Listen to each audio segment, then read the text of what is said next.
Tuntun TP Hindi. एकता का बल।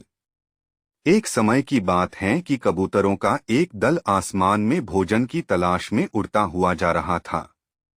गलती से वह दल भटककर ऐसे प्रदेश के ऊपर से गुजरा जहां भयंकर अकाल पड़ा था।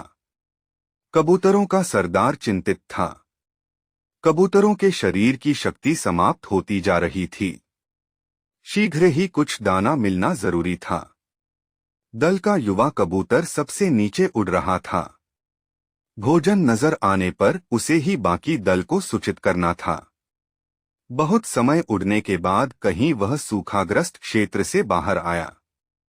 नीचे हरियाली नजर आने लगी तो भोजन मिलने की उम्मीद बनी। युवा कबूतर और नीचे उड़ान भरने लगा। तभी उसे नीचे खेत में बहुत सारा अन्न बिखरा नजर आया। चाचा, नीचे एक खेत में बहुत सारा दाना बिखरा पड़ा है। हम सबका पेट भर जाएगा। सरदार ने सूचना पाते ही कबूतरों को नीचे उतरकर खेत में बिखरा दाना चुनने का आदेश दिया। सारा दल नीचे उतरा और दाना चुनने लगा। वास्तव में वह दाना पक्षी पकड़ने वाले एक बहेलिये ने बिखेर रखा था। ऊपर पेड़ पर तना था उसका जाल। जैसे ही कबूतर दल दाना चुगने लगा, जाल उन पर आ गिरा। सारे कबूतर फंस गए। कबूतरों के सरदार ने माथा पीटा। ओह, यह तो हमें फंसाने के लिए फैलाया गया जाल था। भूख ने मेरी अक्ल पर पर्दा डाल दिया था। मुझे सोचना चाहिए था कि इतना अन्न बिखरा होने का कोई मतलब है। अब पछताए होत क्या जब चिड़िया चुग गई खेत। एक कबूतर रोने लगा, हम सब मारे जाएंगे।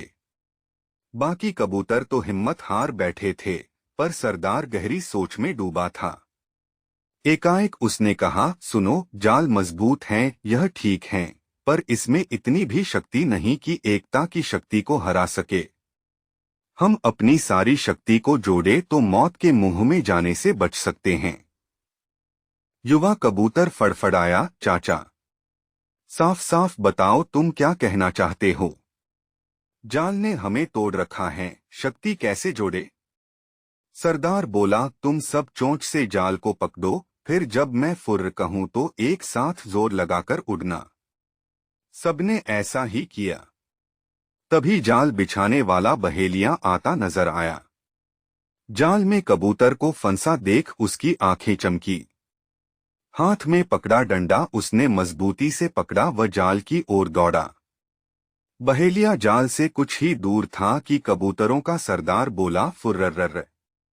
सारे कबूतर एक साथ जोर लगाकर उड़े तो पूरा जाल हवा में ऊपर उठा और सारे कबूतर जाल को लेकर ही उड़ने लगे।